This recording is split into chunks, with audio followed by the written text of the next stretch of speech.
Number 10. The Piri Reis Map. In 1513, a Turkish admiral named Piri Reis created a map showing something impossible, the coastline of Antarctica, 300 years before Antarctica was even discovered. Even stranger, his map shows the coast of Antarctica without its ice cap. It shows the actual rocky landmass that sits buried under nearly 2 miles of ice. Modern science didn't know what that coastline looked like until the 1950s, when we used ground-penetrating radar to see through the ice sheet. Piri's map matches these modern radar surveys with unsettling accuracy in some areas. It shows specific bays and mountain ranges that have been buried under ice for at least 6,000 years. Piri Reis himself wrote on the map that he didn't draw it from scratch. He said he based it on more than 20 ancient source maps, including some that survived from the Library of Alexandria before it was destroyed.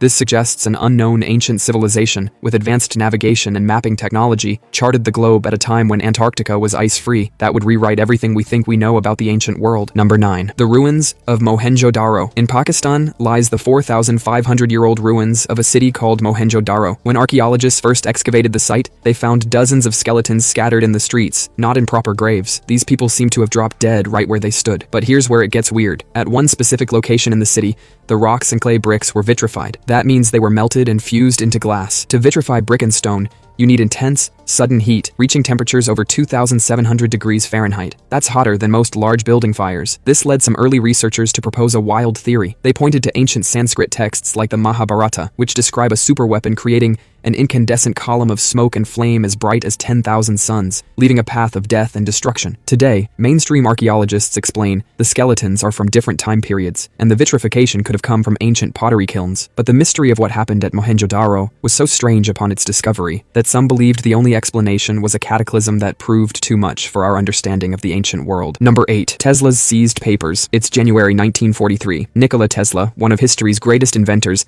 is found dead in his hotel room. Within hours, before his body is even cold, FBI agents swoop in. They seized everything: 2 truckloads of papers, notebooks, and research documents from his room and other locations. Most of those papers have never seen the light of day. The government claimed it was a matter of national security, using a little-known branch called the Office of Alien Property to take possession of his work. Tesla had claimed to be working on some world-changing technology. He spoke of a death beam that could destroy enemy planes from hundreds of miles away, and he had already demonstrated the ability to transmit electricity wirelessly, a technology that could have provided the world with nearly free energy. The government brought in an MIT professor to assess the papers, John G. Trump, Donald Trump's uncle. After reviewing them, he declared there was nothing of significant value, nothing valuable in thousands of pages written by the man who invented our modern electrical grid. To this day, a large portion of Tesla's papers remain classified, locked away by the US government. Number 7. The Lost City of Z. In 1925, a British explorer named Percy Fawcett disappeared into the Amazon jungle. He was searching for a massive, ancient settlement he called the Lost City of Z. The academic world at the time thought he was crazy. The consensus was that the Amazon soil was too poor to support a large, complex civilization. They called Fawcett a delusional fool who got himself killed chasing a fairy tale. His theory was buried with him for almost a century. That was the story. Then, starting around 2018,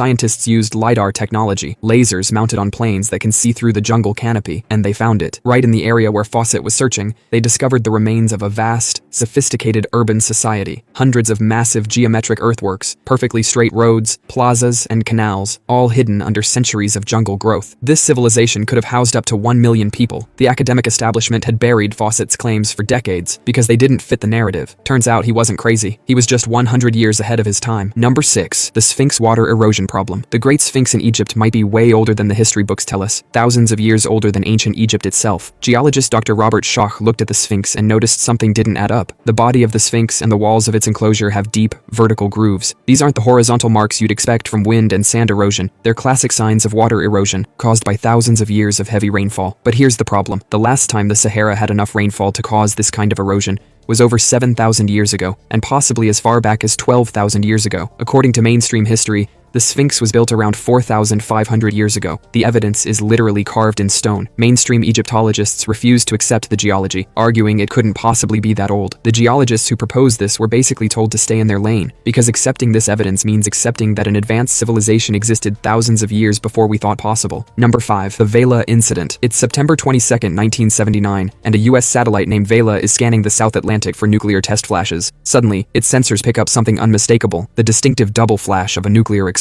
This specific double flash pattern is a nuke's fingerprint. The satellite had correctly identified this pattern 41 times before during confirmed nuclear tests. It's almost impossible to fake. When the data was presented to President Carter's administration, A panel of scientists was assembled. Their official conclusion? It was probably a meteor hitting the satellite, or a glitch, or lightning, anything but a nuke. But other evidence kept piling up. Months later, scientists in Australia found low levels of radioactive iodine in sheep. Wind patterns traced the fallout back perfectly to the location of the flash. Hydroacoustic data also picked up the sound wave of a small explosion at the exact same time and place. This evidence was buried. Why? The prime suspects for the secret test were South Africa and Israel, who were allegedly collaborating on a nuclear program. Admitting a test had occurred would have forced the US into a massive political crisis. It took decades for declassified documents to reveal just how much evidence was ignored to maintain the official story. Number 4. The underwater city off Cuba. In 2001, a team of researchers were mapping the ocean floor off the coast of Cuba. Their sonar picked up something massive and unexpected, perfectly geometric structures sitting 2,000 feet underwater. These weren't natural formations. The sonar showed huge stone blocks arranged in pyramids, circular patterns, and straight lines. The structures covered an area about twice the size of Manhattan. The stones appeared to be cut at perfect 90-degree angles. The researchers sent down a remote-controlled submarine with cameras. What it saw looked like the ruins of an ancient city, with what appeared to be roads and large buildings. Here's the problem. Geologists say that area of the seafloor hasn't been above water for at least 50,000 years. No known civilization could have built it. The discovery made headlines around the world. Major expeditions were planned to investigate. Then suddenly, nothing. The media stopped covering it. The research team went quiet. And those initial sonar images and videos mysteriously became difficult to find. Now, the official line is insufficient evidence. But we're talking about a potential underwater city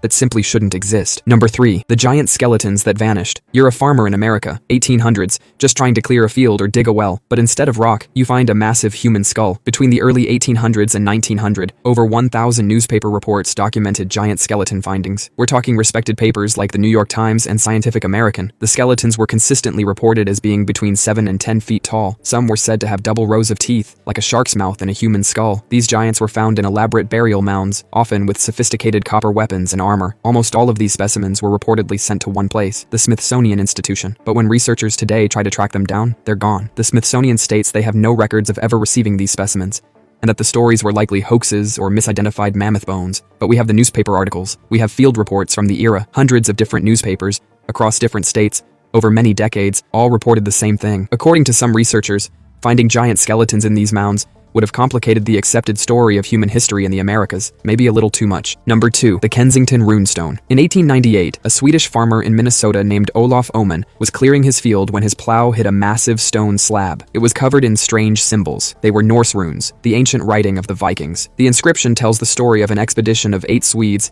and 22 Norwegians in the year 1362. That's 130 years before Columbus discovered America. The stone describes their journey deep into the continent and a violent encounter. As soon as the discovery was announced, scholars jumped in to call it a fake. They said Oman, a simple farmer with little education, must have carved it himself to get famous. Olof Oman spent the rest of his life being called a fraud. His reputation was ruined, and he died insisting he just found the stone in his field. But here's the part they don't tell you. Some of the specific rune styles used on the stone were unknown to scholars in 1898. They were only discovered in other authenticated European artifacts decades later. In recent years, geologists studying the stone have stated the weathering on the carvings is consistent with being centuries old, yet most historians still refuse to touch it. Number 1. The Paracas skulls. An archaeologist is digging through 3,000-year-old graves in Peru when he finds something that looks like it's straight out of a sci-fi movie. These are the Paracas skulls. Now, you might be thinking it's just artificial head binding, where ancient cultures wrapped infants' heads to elongate them. But when you do that, the skull's volume stays the same. The Paracas skulls aren't just a different shape. Their cranial volume is up to 25% larger than a normal human skull. They are also structurally different, missing the sagittal suture, a seam that runs along the top of all human skulls. In 2014, initial DNA tests were commissioned on samples from the skulls. The geneticist who ran the tests reported that the samples contained mutations unknown in any human, primate, or animal known on Earth. These findings were immediately controversial and quickly dismissed by mainstream scientists as a result of bad science or contaminated samples. Since then, getting permission for further peer-reviewed research has been incredibly difficult. It's like finding a Ferrari in ancient Egypt,